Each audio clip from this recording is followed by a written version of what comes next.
From a young age, every single one of us are taught to be kind to our peers, to share, and to listen to our parents. We are also taught who to trust and who to listen to. We're taught to trust our teachers, to trust the adults in our lives, to trust our family members, and to trust our parents. We are taught and molded into the people and teenagers that we are today. We are told what to question and what not to. One of the things that we are taught not to talk about is abuse.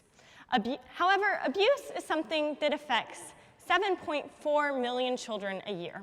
It's something that needs to be discussed because of those children. The solution that we have right now simply isn't working. Child abuse is when someone purposely mistreats or misuses you. And when you look at child abuse in particular, it's normally someone close to them, like a parent. When you read headlines in the newspaper, you will often be shocked by looking at just another story of child abuse or someone even being killed due to abuse. However, as startling as this may seem, it's more common than people know. It's something that 1 in 5 girls under the age of 18 have happened to them, and an average of 5 children a day are killed due to abuse and neglect. It's something that's true for so many people, and it's a sad story, but it's a story that needs to be discussed. It's a story that's true for me. I was abused by my father at a young age, and I was told, like many other children, that I deserved it, that it was my fault, and just to keep it our little secret. And because I had never had the education to learn about it, I trusted him. I was taught to have blind faith and complete trust in my father, and I did. I listened to the rules, and I did just that. For years and years, this happened, and I endured it. However, one day, someone told me about good secrets and bad secrets. Looking back on this seems like such an easy concept to wrap your mind around, but I never learned about it, so I didn't know about it. When it was explained to me, I learned that good secrets are secrets that bring a positive result, bring joy. For example, my friend's having a surprise birthday party. It's pretty exciting, and that's certainly a good secret and something that you wouldn't want to tell people. But then there are bad secrets. Those are things that can harm you or harm others. And I learned that the secret that I was keeping from my other loved ones that my dad told me that I should keep was a bad secret. As the light bulb began to, as it all began to click and the light bulb went off in my mind, I learned that what was happening wasn't right. And I was able to get out of that situation. I was lucky. Now, I'm sure you all are wondering, how can I stand up here today and say I was lucky after everything I've just told you? But I was lucky because, first of all, I had a mother who I told about and who got me out of this situation as soon as I did. Next, I was lucky because I learned about abuse. Most children fall into one of 3 categories. Either they learn about what is happening to them is wrong, and they tell someone, and that person just shoves it under the rug and says, it's okay, this is how things are. Chances are in this scenario, they are already enduring a cycle of abuse. The next option is that they are too afraid to tell. The children are too afraid that they won't be believed, that if they say anything, that it will get their parent or abuser in trouble. And so due to that, they are so afraid to say anything that they continue on, which just causes a continuous cycle. And the third and most frightening option of the 3 are the children who never know what's happening to them. They never realize that what's happening is abuse. That is the category that I would have fallen under if no one had explained to me the difference between good secrets and bad secrets. And that's the category that thousands upon thousands of children fall into every single year. Cases go unreported all the time. People never even know. Yet, then when they're adults, they suffer horrible traumatic experiences from the abuse that they suffered as a child. Numerous studies have proven that adults who had been abused as children have harder times in adulthood, social and emotional difficulties. They have harder times in the workplace, harder times with their peers, harder times making friends as an adult. And it goes back to a lack of education. I truly believe that education can lead to prevention. However, it's something that no one wants to talk about. It's considered a taboo topic, a sensitive topic, and therefore people think that it doesn't need to be discussed. But it does, because of those 7.4 million children a year that are undergoing abuse. And so we need to start implementing abuse education and awareness courses in every age of our education system. From elementary students, we need to start talking about what worked for me, which was good secrets and bad secrets, and talk to them about the difference and how to tell.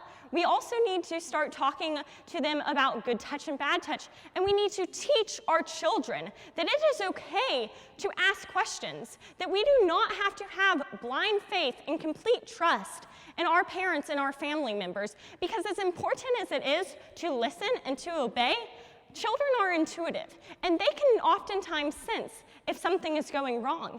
And so we need to teach them that it is okay to ask questions, and if they think that something might be going wrong, that they are allowed to say something about it, and that they are allowed to ask questions. As the child gets older, it is so important to start having a more transparent conversation with them about the different kinds of abuse. The four main kinds of abuse are physical, verbal, sexual, and psychological. And the first one is physical. When people hear abuse, that's what most people think of. They think of hitting, kicking, punching, or actual harm being inflicted on the person. And this is a very common type of abuse and the easiest to see. It's also the type of abuse that oftentimes goes reported because you can tell due to bruises or due to any number of things. And the next type of abuse is a lot harder to know when it's going on. That's verbal abuse. Verbal abuse is when someone uses their words as their weapons. It's when someone constantly puts you down or tells you that you are not worthy, that you are ugly, that you are any number of things. For me, I was told that I deserved it, that it was my fault. But looking back on it, that was far from the case because it was not my fault and I did not deserve it. And this is what happens to so many students. Yet, people don't know it because when people think of abuse, because of the lack of education, they only think of physical abuse. So they don't even know that what's going on to them is not right. And so as we continue on with the four types of abuse, the next hardest one to tell is psychological abuse. Psychological abuse is when someone, normally a partner, purposely makes someone feel and start to doubt their own brain. They start to doubt their sanity. When people, this is going to sound crazy, but examples of what people do to do this is they will actually move a car key, move a purse, or even move an entire car to start having the person think that they can't remember things properly. When people bring up things in stories, they'll pretend that it never happened. This starts making the abused person also rely on the abuser even more. It makes them start to question their own sanity and start to wonder if they are, in fact, insane. The final type of abuse is sexual abuse. This can include rape, assault, and any time that someone makes you do something that you do not want to. We need to, just like I had with all of you in the audience today, we need to start having these conversations with the teenagers in our school system. And we need to explain to them these four major types of abuse and how it can affect so many of their peers around them. We need to have an open and transparent conversation with them about what can happen and how to deal with it. We need to show them the signs of abuse and how they can detect it not only in their own lives, but in their peers as well. This will not only help with eliminating child abuse within that student's lives, but it will help in their peers' lives as well. It's so important to talk to them and teach them from a young age to teenage years to adulthood, that anytime if they suspect that something is wrong, that they are allowed to talk to someone about it, that they are allowed to say something about it, and that they are allowed to ask questions, that it does not need to be a topic that is brushed under the rug, because abuse can come in all shapes and forms. It's not one size fits all. It's so important for us to consider when we talk about abuse that although it is a sensitive topic, it's one that has to be discussed. This is why abuse education will lead to prevention and why it needs to be implemented in every age of our school system. We need everyone's help, us as teenagers to adults, parents, politicians.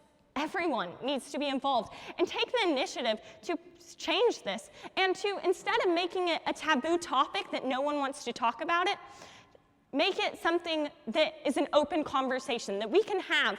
That way people will feel free to speak about it and know that what's happening is not right. They will be able to get out of this situation. More cases will go reported, not unreported. And by doing so, we will start to eliminate child abuse altogether. I know for certain that children and teenagers would be willing to listen about it. The question is, are adults willing to talk about it, and are adults willing to start awareness to prevention of child abuse? Thank you.